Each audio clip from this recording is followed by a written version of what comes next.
Bonjour.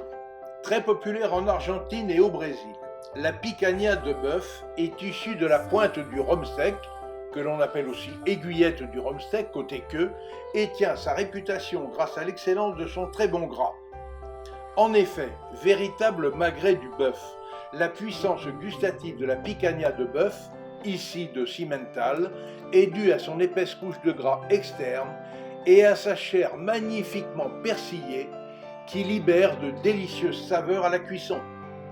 Particulièrement tendre et goûteuse, la picanha peut être aussi bien rôtie à la poêle, au four ou au barbecue. Et chez Viandard à Nègrepelisse, Cédric et Vincent seront vous conseiller au mieux.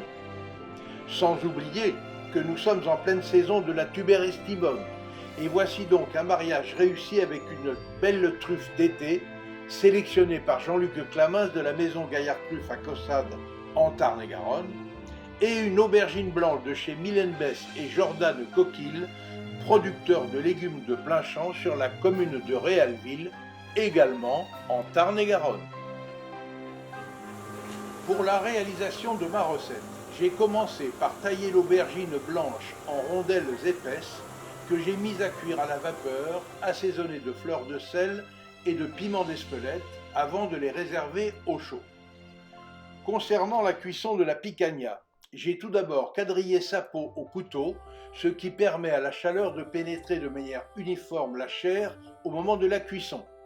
Puis j'ai assaisonné de fleurs de sel et piment d'Espelette avant de déposer cette picanha côté peau dans une poêle bien chaude. Ensuite, j'ai baissé le feu en poursuivant la cuisson, toujours côté peau, tout en arrosant la chair avec le gras fondu.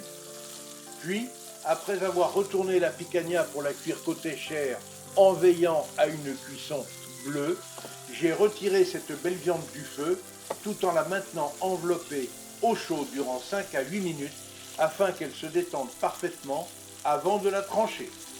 Voilà, tous les ingrédients étant prêts, je les ai disposés sur des assiettes en bois avant de parsemer les tranches de picanha et les rondelles d'aubergine, de copeaux de truffes d'été fraîches et de morceaux de beurre de truffe maison.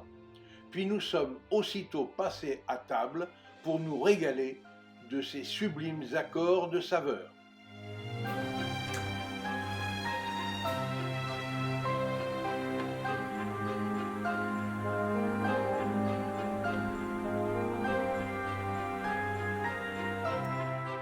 Pour accompagner ce plat des plus délicieux, j'ai choisi sans hésiter un vin rouge à la hauteur, à l'instar de la cuvée Probus 2015 du Clos Triguedina, un Cahors 100% Malbec produit par Jean-Luc et Sabine Baldès.